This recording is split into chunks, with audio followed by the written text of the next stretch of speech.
राजस्थान कांग्रेस के अध्यक्ष को आपने सुन लिया, लेकिन इधर कांग्रेस के हमलावर होते ही बीजेपी ने पलटवार किया और बीजेपी ने गांव वालों की हिम्मत की दाद दी और यह दावा किया कि गांव के लोगों ने सीजेपी की साजिश का शिकार होने से गांव के स्कूलों को बचा लिया। सुनिए। ये सब अनुचित है। विद्यालय में जाकर व्यवधान पैदा करने का प्रयास करना, व्यवधान पैदा करना ठीक नहीं है। गाँव वालों ने अपनी विद्यालय की सुरक्षा की है, मैं उनको बधाई देता हूँ। गांव वालों को बधाइयां मिल रही हैं, हिम्मत की दाद दी जा रही है। उधर इलाके के बीजेपी के जो विधायक है कैलाश वर्मा गांव वालों के साथ थाने पहुंच गए, जहां उन्होंने सीजेपी की उस टीम के खिलाफ शिकायत की मांग का समर्थन किया।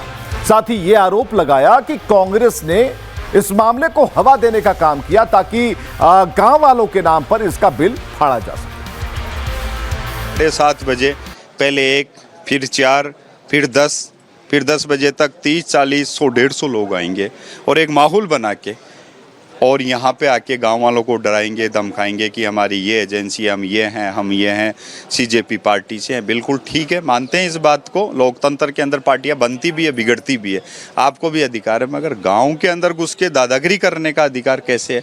और फिर चुनाव के दौरान आप लॉ एंड ऑर्डर को खुद खराब कर रहे हो और फिर आके हमारे लोगों को, गाँव वाले लोगों को बता रहे हैं कि बीजेपी के गुंडे। आज का जो घटनाक्रम था वो गाँव के लिए और इस लोकतंत्र के लिए जो ये लोग कहते हैं, ये बिल्कुल निंदनीय है। किसी भी पार्टी को ऐसा नहीं करना था।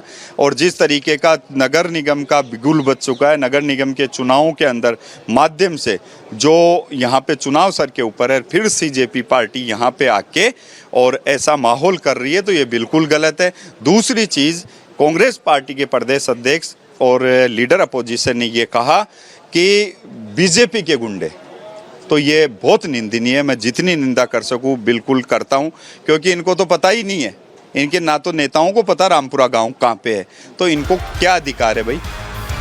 तो कुल मिलाकर ये एक्शन जरूरी है, क्योंकि जेनजी के नाम पर फुहड़ता अब सही नहीं जा सकती।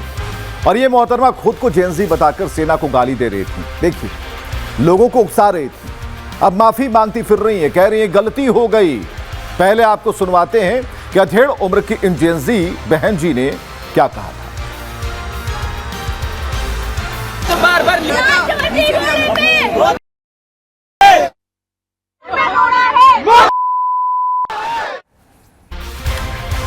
तो ये जेनजी है, लेकिन जरूरी ये है कि अब माफी मांगने से काम नहीं चलेगा। हम आपको दिखा रहे हैं, तस्वीर दर तस्वीर आपको दिखा रहे हैं। ये तस्वीर जो जंतर मंतर पर आपने देखी थी, ये आप शायद ही भूल पाएंगे। सेना का अपमान हुआ वो भी आपने देखा, और एक एक कर वो फ्रेम हम आपको दिखा रहे हैं, जिसकी चर्चा अभी कुछ देर पहले हमने आपको की कि ये गजब टाइप का जेनजी है, सेना को नहीं मानता, लेकिन वो मानता है सिर्फ जेनजी को। जेनजी मतलब क्या? क्या विरोध करने का सर्टिफिकेट मिल गया है? ऐसा नहीं हो। खैर, इन्हें फिर भी माफी मांगनी, लेकिन इनके जो उस्ताद हैं रांका के मुंह से माफी अब तक नहीं फूटी, उल्टा अहंकार और बढ़ता जा रहा है। 16 अगस्त को यही आशुतोष रांका पुलिस के अधिकारी को किस तरीके से धमका रहा था, जरा देखिए। पुलिस फोर्स लगाओ यहाँ पे। गलती से भी मुझसे पॉलिटिक्स मत खेलना। देश के शिक्षा मंत्री को हटा के है, वो मत समझना। तो इनको बाहर निकालो, पहले बाहर निकालो। क्या उसकी शर्ट कैसे फाड़ी उसने? ये देखो, आइडेंटिफाई कर ले, ये देखो, आइडेंटिफाई इनको बाहर भेजो और एफआईआर करो अभी के अभी। आइडेंटिफाई पुलिस फोर्स लगाओ यहाँ पे, पुलिस फोर्स लगाओ यहाँ पे। तो रांका को महारत हासिल है पुलिस वालों को धमकियां देने में, लेकिन आज कुछ नहीं चला। और ऐसी ही धमकी अब इन तिलचट्टों का सरदार दे रहा है। राजस्थान सरकार का आदेश है, एक नियम कायदा है कि स्कूल जाना है तो एक प्रोसेस को फॉलो करना होगा, लेकिन ये बड़े अधिकारी बने फिर रहे, मंत्री जैसा रौब लेकर चलना चाहते हैं, जहां चाहे वहां घुस जाएंगे, क्योंकि दंगाई टोली का समर्थन जो प्राप्त है। जरा देखिए। और देखिए, अब अगले कुछ सालों में इनकी गुंडागर्दी खत्म कर देंगे और इनको भी खत्म कर देंगे पूरे देश से। अगले आने वाले चुनावों में आप देखोगे इन लोगों का सफाया कर देंगे सारे लोग इलेक्शन में। आशुतोष कल फिर से स्कूल चला जाएगा, स्कूल देखने। मैं स्कूल चला जाऊंगा स्कूल देखने, और राजस्थान भी जाऊंगा। अब तो राजस्थान में बिल्कुल जाऊंगा।